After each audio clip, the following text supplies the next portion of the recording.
So you've been dying to get a goat. Maybe you want to raise them for milk or meat. Maybe you want them to clear your land. Maybe you want to show them or get your kids involved in 4-H with them. And maybe you just really love them and you want them as a pet.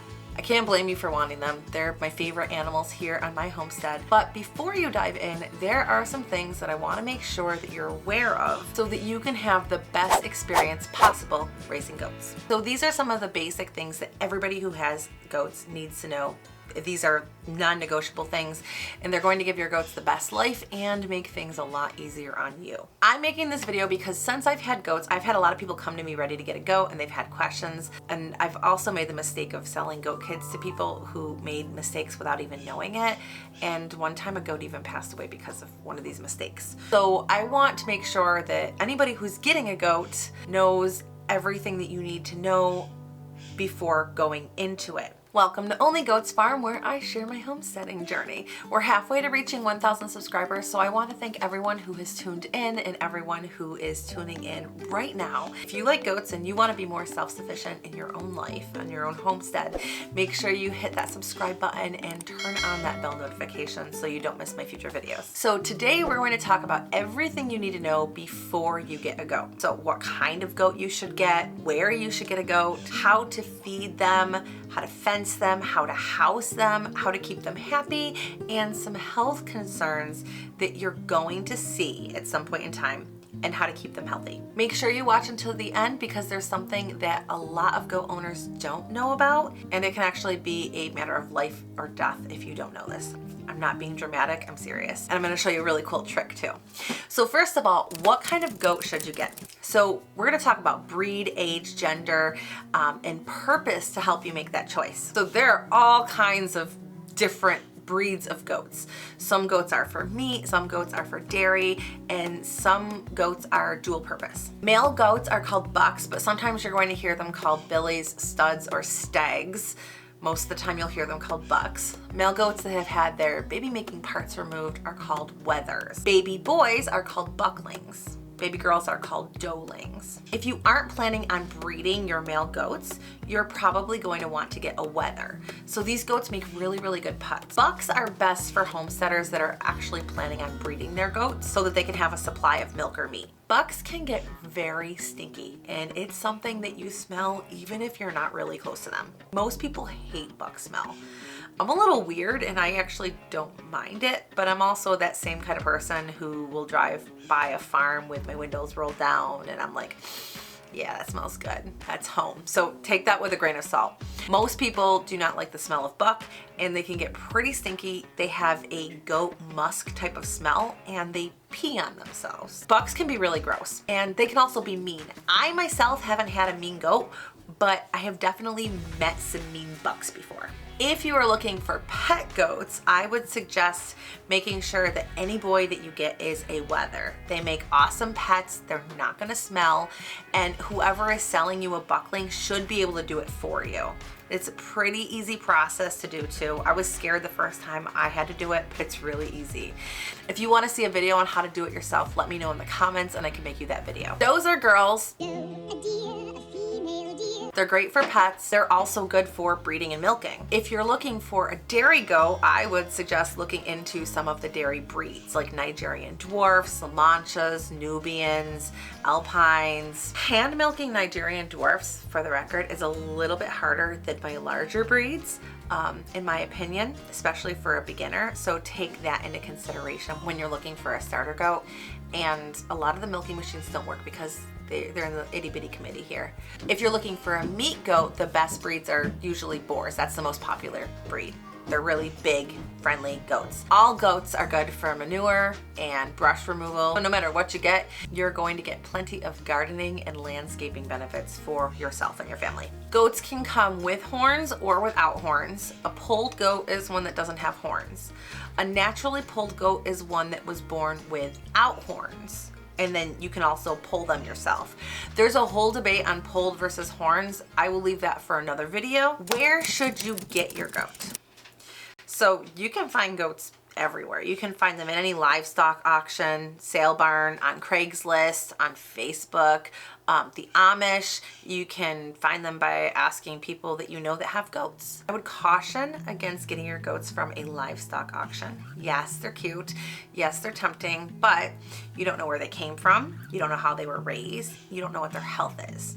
So most of the time, people that are selling goats at livestock auctions are selling their culls, the ones that didn't make the cut, the ones that they don't want for some reason. They could be sick, they could be old, they could have diseases that can spread to the rest of your goats, or they could have unfavorable traits that they don't want to breed into their herd, like double teats, where you've got like 2 teats in one or a 3rd teat. Breeders are a really good place to start. Whether they're registered or not, that doesn't really matter. That's a personal choice and it depends on what you're using them for. But you want to make sure that they're coming from a clean tested herd. Clean tested means that they have been tested for CAE, CL, and Jones disease and are negative.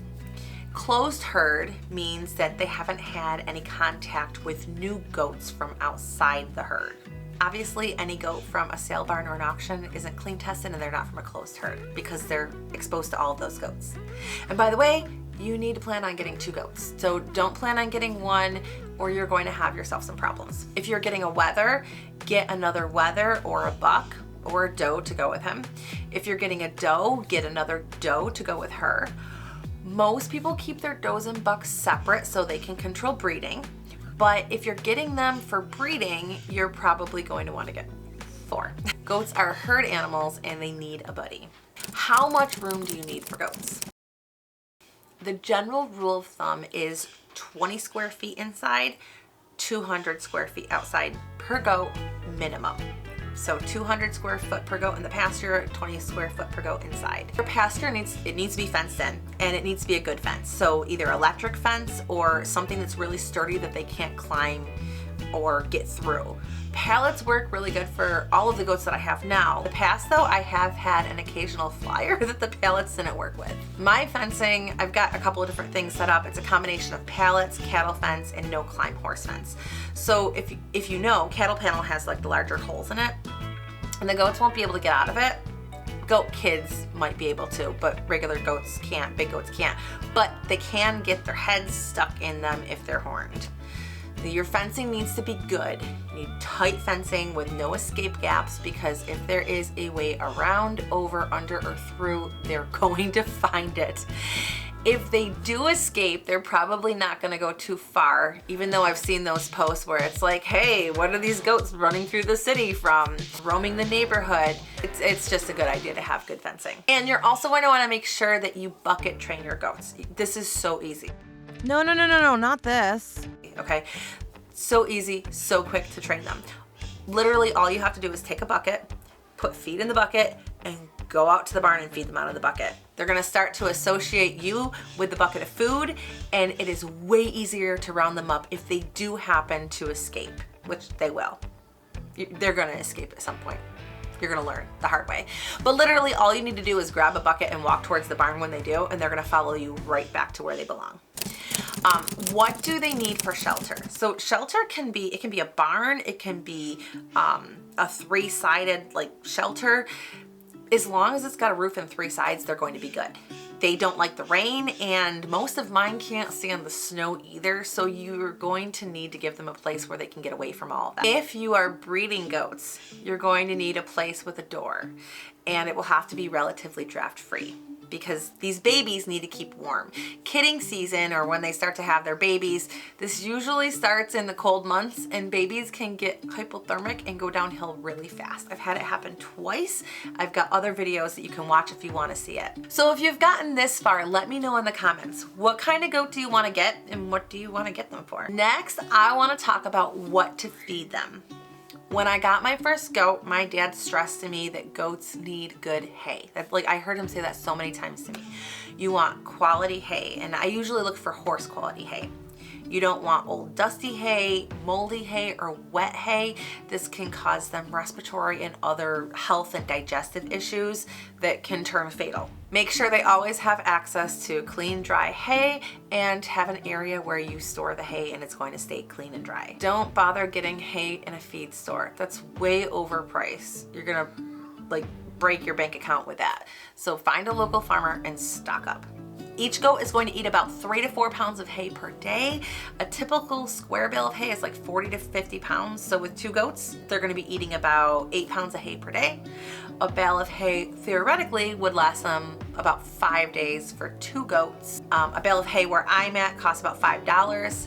They're messy with hay though, and they will waste a lot of it. So it's a good idea to build or get a hay feeder that eliminates waste.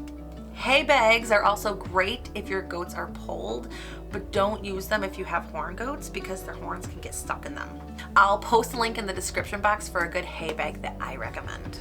But there are also things that you can make too. They should also have access to pasture when it's a pasture month, right? They're going to love to eat your weeds. They can clear out overgrown areas like tramps, and they can even eat things like poison ivy. I'm actually going to be renting my goats out to a friend so she can clear them out.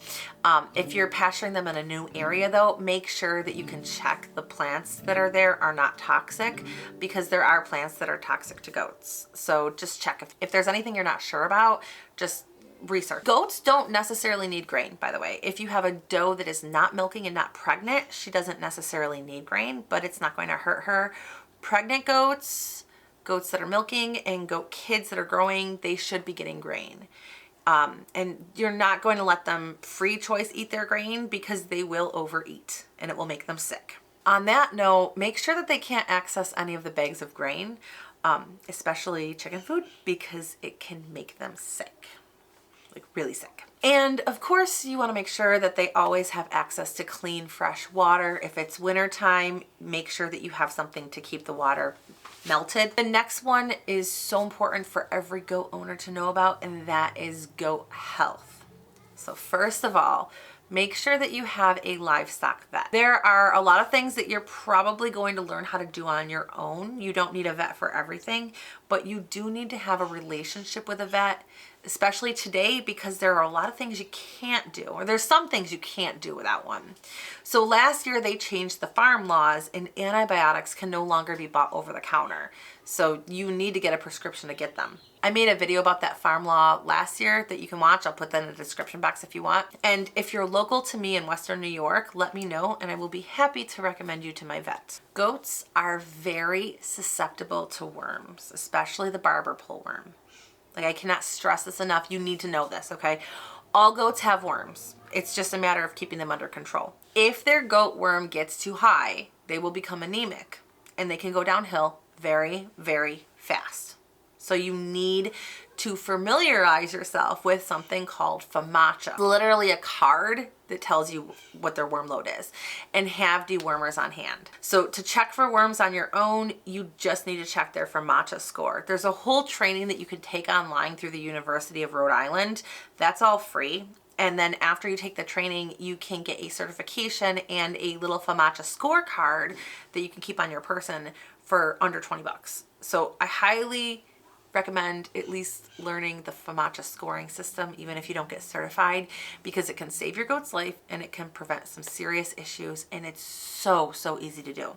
Like, all you do is you're going to look at their mucous membranes that are inside their lower eyelid, and you're going to compare it to the chart, and you just look to see how pink or white or red it is. It's going to give you a little score, and on that scorecard it will tell you whether you need to worm or not, how healthy they are. You can also send in fecal samples to your vet, and they're going to be able to tell you exactly what worms they have and what you need to do. But that takes time, and it's essential to know how to check on your own. If they are severely anemic, and I've had it happen before, you need to treat them, and you need to treat them fast. I can't begin to tell you how many messages I've had from both strangers and friends, starting with, oh my God, help me, my goat is sick, I don't know what to do.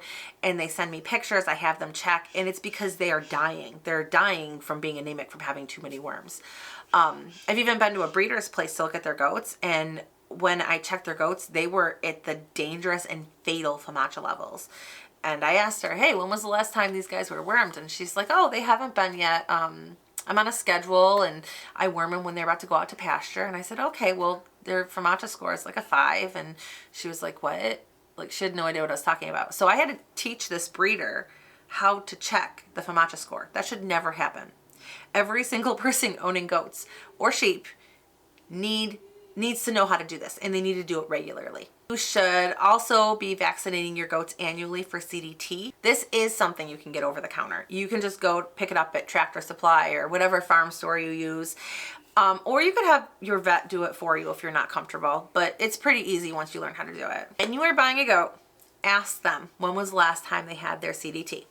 It's going to protect against Clostridium C and D and tetanus, which can both be fatal, and they're super easy to prevent by vaccinating.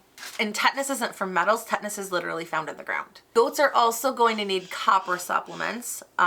So you can get a copper brick thing, but you're also going to give them copper bolus. Copper bolus, you just give it to them once a year. I'm going to make a video soon on my goat medicine cabinet, by the way, so if you want to see that, if you want to see everything that I have, like all the medicines that I've had and what I think is the best, and make sure you're following, and you can leave a comment too, and I'll give you the link here when it's all up. You also need to know how to trim hooves. This is so easy to do depending on the goat. I've had them where it wasn't that easy, but you can get goat trimmers for pretty cheap. I will post a link in the description box.